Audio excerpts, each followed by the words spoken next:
9 live ನ್ಯೂಸ್ಗೆ ಸ್ವಾಗತ. ನಾನು ದಿಯಾ. ಈಗ ಮೊದಲಿಗೆ ಈ ದಿನದ ಹೆಡ್ಲೈನ್ಸ್. ನ್ಯಾಯವಾದಿ ರವಿ ಮೇಗಲ್ಮನಿ ಹತ್ಯೆಗೆ ಕೊಪ್ಪಳದಲ್ಲಿ ತೀವ್ರ ಖಂಡನೆ.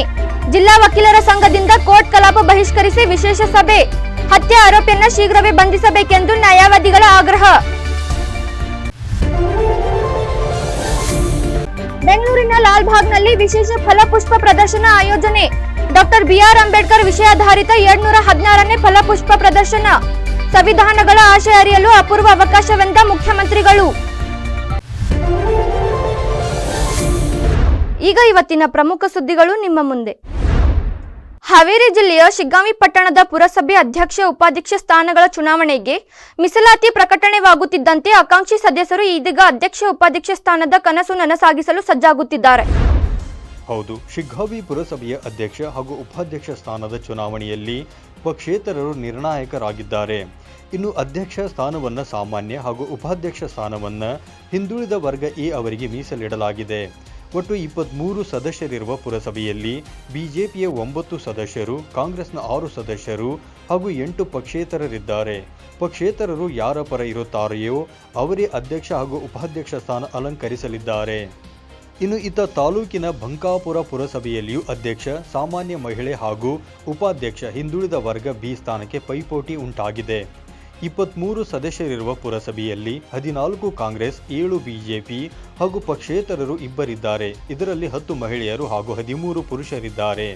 ಸದ್ಯ ತೀವ್ರ ಕುತೂಹಲ ಕೆರಳಿಸಿರುವ ಶಿಗ್ಗಾಂವಿ ಬಂಕಾಪುರ ಪುರಸಭೆಗಳು ಯಾರ ಪಾಲಾಗಲಿವೆ ಅನ್ನೋದು ಸದ್ಯ ಕಾದು ನೋಡಬೇಕಿದೆ. ಗದಗ ಜಿಲ್ಲಾ ಪಂಚಾಯತ್ ಮುಖ್ಯ ಕಾರ್ಯನಿರ್ವಾಹಕ ಅಧಿಕಾರಿ ಭರತ್ ಎಸ್ ಅವರು ಮುಂಡರ್ಗಿ ತಾಲೂಕಿನ ಯಕ್ಲಾಸ್ಪುರ ಗ್ರಾಮದ ಸರ್ಕಾರಿ ಹಿರಿಯ ಪ್ರಾಥಮಿಕ ಶಾಲೆಯ ಅಕ್ಷರ ದಾಸೋಹ ಕೊಠಡಿ ದಿಢೀರ ಭೇಟಿ ನೀಡಿ ಮಧ್ಯಾಹ್ನದ ಬಿಸಿ ಊಟ ಸವಿದು ಮಕ್ಕಳಿಗೆ ನೀಡುವ ಆಹಾರದ ಗುಣಮಟ್ಟ ಪರಿಶೀಲಿಸಿದರು. ಡಂಬಳ ಮೇವುಂಡಿ ಗ್ರಾಮ ಪಂಚಾಯಿತಿ ವ್ಯಾಪ್ತಿಯಲ್ಲಿ ನರೇಗಾ ಯೋಜನೆಯಡಿ ಕೈಗೊಂಡಿದ್ದ ವಿವಿಧ ಕಾಮಗಾರಿಗಳ ಪರಿಶೀಲನೆಗೆ ಆಗಮಿಸಿದ್ದ ವೇಳೆ ಅವರು ವಿವಿಧ ಸರ್ಕಾರಿ ಶಾಲೆಗಳಿಗೂ ದಿಢೀರ್ ಭೇಟಿ ನೀಡಿ ಬೋಧನಾ ಗುಣಮಟ್ಟ, ಶೌಚಾಲಯ, ಕುಡಿಯುವ ನೀರಿನ ಸೌಲಭ್ಯ, ಅಡುಗೆ ಕೋಣೆಗಳಿಗೆ ಭೇಟಿ ನೀಡಿ ಸ್ವಚ್ಛತೆಯನ್ನು ಅವಲೋಕಿಸಿದರು. ಈ ವೇಳೆ ಎಡಿಪಿಸಿ ಕಿರಣ್ ಕುಮಾರ್, ಪಿಡಿಒ ಅಕ್ಕ ಮಹಾದೇವಿ, ಪ್ರಧಾನ ಶಿಕ್ಷಕಿ ಟಿ ಇಮಾಂಬಿ, ಸಿಆರ್ಪಿ ಎನ್ಎಂ ಕುಕನೂರ್, ಗ್ರಾಮ ಪಂಚಾಯತ್ ಸದಸ್ಯರು, ಶಾಲಾ ಸುಧಾರಣಾ ಸಮಿತಿ ಸದಸ್ಯರು ಹಾಗೂ ತಾಲೂಕಾ ಪಂಚಾಯತ್, ಗ್ರಾಮ ಪಂಚಾಯತ್ ಸಿಬ್ಬಂದಿ ಉಪಸ್ಥಿತರಿದ್ದರು. ಸುದ್ದಿ ಮುಂದುವರಿಯುತ್ತೆ, ಅದಕ್ಕೂ ಮುನ್ನ ಚಿಕ್ಕದೊಂದು ಬ್ರೇಕ್. 9 ಲೈವ್ ವಾಹಿನಿಯ ಜನಪ್ರಿಯ ಕಾರ್ಯಕ್ರಮ ಶುಚಿ ರುಚಿ.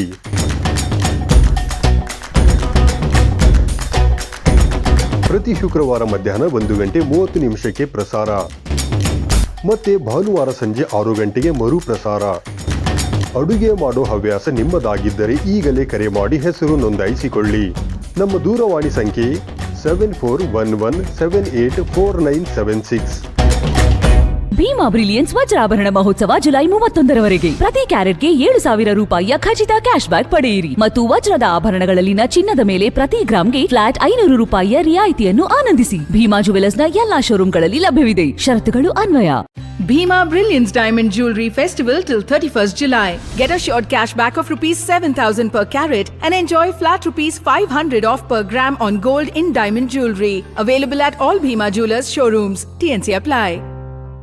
ತೆರೆಮರೆಯಲ್ಲಿರುವ ಗಾನ ಪ್ರತಿಭೆಗಳಿಗೆ ಅದ್ಭುತ ವೇದಿಕೆ ಒದಗಿಸುವ ನಮ್ಮ ದಿಗ್ಗಜರು ಈಗ ನಿಮ್ಮ ಮನಗಳಿಗೆ ಲಗ್ಗೆ ಇಡಲು ಸಿದ್ಧವಾಗಿದೆ. ಇನ್ನು ಪ್ರತಿ ಶನಿವಾರ ಮಧ್ಯಾಹ್ನ 1:30ಕ್ಕೆ ನಿಮ್ಮ ನೆಚ್ಚಿನ 9 ಲೈವ್ ವಾಹಿನಿಯಲ್ಲಿ ಪ್ರಸಾರಗೊಳ್ಳಲಿದೆ. ಮತ್ತೆ ಮರುಪ್ರಸಾರ ಭಾನುವಾರ 1:30ಕ್ಕೆ. ನಿಮಗೂ ಗಾಯನದಲ್ಲಿ ಆಸಕ್ತಿ ಇದ್ದು ಉತ್ತಮ ವೇದಿಕೆ ಲಭಿಸುತ್ತಿಲ್ಲವೆಂದರೆ ಚಿಂತೆ ಯಾಕೆ? ಕೂಡಲೇ ನಮ್ಮ ದೂರವಾಣಿ ಸಂಖ್ಯೆ 7349416023ಗೆ ಸಂಪರ್ಕಿಸಿ. ಕಾರ್ಯಕ್ರಮದಲ್ಲಿ ನೀವು ಪಾಲ್ಗೊಳ್ಳಿ. ಬ್ರೇಕ್ ನಂತರ 9 ಲೈವ್ ನ್ಯೂಸ್ಗೆ ಸ್ವಾಗತ.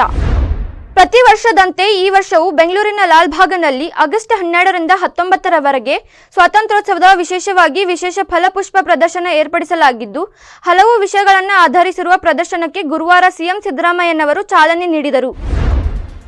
ನಗರದ ಲಾಲ್ಬಾಗ್ ಗಾಜಿನ ಮನೆಯಲ್ಲಿ ಏರ್ಪಡಿಸಲಾಗಿರುವ ಫಲಪುಷ್ಪ ಪ್ರದರ್ಶನವು ಈ ಬಾರಿ ಬಾಬಾ ಸಾಹೇಬ್ ಅಂಬೇಡ್ಕರ್ ಅವರ ಜೀವನ ಸಾಧನೆ, ದೇಶಕ್ಕೆ ನೀಡಿದ ಕೊಡುಗೆ ಹಾಗೂ ಸಂವಿಧಾನದ ಆಶಯಗಳು, ಪ್ರಜಾಪ್ರಭುತ್ವ ವ್ಯವಸ್ಥೆ ಸೇರಿದಂತೆ ಹಲವು ಪ್ರಮುಖ ವಿಷಯಗಳನ್ನು ಆಧರಿಸಿದೆ. ಈ ಹಿನ್ನೆಲೆ ಸಾಕಷ್ಟು ಜನರ ಗಮನವೂ ಕೂಡ ಸೆಳೆದಿದ್ದು, ಸುಮಾರು 12 ಲಕ್ಷಕ್ಕೂ ಅಧಿಕ ಜನರು ಆಗಮಿಸುವ ನಿರೀಕ್ಷೆ ಇದೆ ಎಂದು ಆಯೋಜಕರು ತಿಳಿಸಿದ್ದಾರೆ. ಇನ್ನು ಸಂವಿಧಾನ ಶಿಲ್ಪಿ ಡಾಕ್ಟರ್ BR ಅಂಬೇಡ್ಕರ್ ವಿಷಯಾಧಾರಿತ ಸ್ವಾತಂತ್ರ್ಯೋತ್ಸವದ 216ನೇ ಫಲಪುಷ್ಪ ಪ್ರದರ್ಶನ ಉದ್ಘಾಟಿಸಿ ಮಾಧ್ಯಮದ ಜತೆಗೆ ಮಾತನಾಡಿದ ಸಿಎಂ ಸಿದ್ದರಾಮಯ್ಯನವರು, ಅಂಬೇಡ್ಕರ್ ಅವರು ಎಂದೆಂದಿಗೂ ಪ್ರಸ್ತುತ. ಈ ಬಾರಿಯ ಫಲಪುಷ್ಪ ಪ್ರದರ್ಶನ ಜನರು ಸಂವಿಧಾನಗಳ ಆಶಯಗಳನ್ನು ಅರಿಯಲು ಅಪೂರ್ವ ಅವಕಾಶ ಒದಗಿಸಿಕೊಟ್ಟಿದೆ ಎಂದು ತಿಳಿಸಿದರು. ಈ ಸಂದರ್ಭದಲ್ಲಿ ಸಚಿವರುಗಳು, ಶಾಸಕರುಗಳು ಹಾಗೂ ಅಧಿಕಾರಿಗಳು ಉಪಸ್ಥಿತರಿದ್ದರು. ಬಿಜಾಪುರ ಜಿಲ್ಲೆಯಲ್ಲಿ ನ್ಯಾಯವಾದಿ ರವಿ ಮೇಗಳಮನಿ ಇವರ ಹತ್ಯೆ ಖಂಡಿಸಿ ಕೊಪ್ಪಳ ಜಿಲ್ಲಾ ವಕೀಲರ ಸಂಘದಿಂದ ಇಂದು ಕೋರ್ಟ್ ಕಲಾಪಗಳಿಂದ ದೂರು ಉಳಿದು ಹತ್ಯೆಯನ್ನು ಖಂಡಿಸಲಾಯಿತು. ಜಿಲ್ಲಾ ವಕೀಲರ ಸಂಘದ ಅಧ್ಯಕ್ಷ EV ಕಣವಿ ನೇತೃತ್ವದಲ್ಲಿ ನಡೆದ ಸಭೆಯಲ್ಲಿ ಹಿರಿಯ ವಕೀಲರಾದ ಪೀರಾ ಹುಸೇನ್ ಹೊಸಳ್ಳಿ, ಡಾಕ್ಟರ್ ಬಸವರಾಜ್ ಎಸ್ ಗಡಾದ್, ಶಿವಾನಂದ್ ಹೊಸಮನಿ, ಮಾಳೆಕೊಪ್ಪ, ಉದಯ ಸಿಂಗ್, KSBC ಸದಸ್ಯರಾದ ಆಸಿಫ್ ಅಲಿ ಇನ್ನಿತರ ಹಲವು ವಕೀಲರು ಮಾತನಾಡಿದರು. ಈ ವೇಳೆ ಎಲ್ಲರೂ ಹತ್ಯೆಯನ್ನು ಖಂಡಿಸಿದರು. ಇನ್ನು ತಕ್ಷಣ ಆರೋಪಿಯನ್ನು ಬಂಧಿಸಬೇಕೆಂದು ಒತ್ತಾಯಿಸಿದರು. ಈ ವೇಳೆ ನ್ಯಾಯವಾದಿ ರವಿ ಮೇಗಳಮನಿ ಹತ್ಯೆ ಖಂಡಿಸಿ ಆರೋಪಿಗಳ ಬಂಧನಕ್ಕೆ ಒತ್ತಾಯಿಸಿ ನಿರ್ಣಯವನ್ನು ಕೈಗೊಳ್ಳಲಾಯಿತು.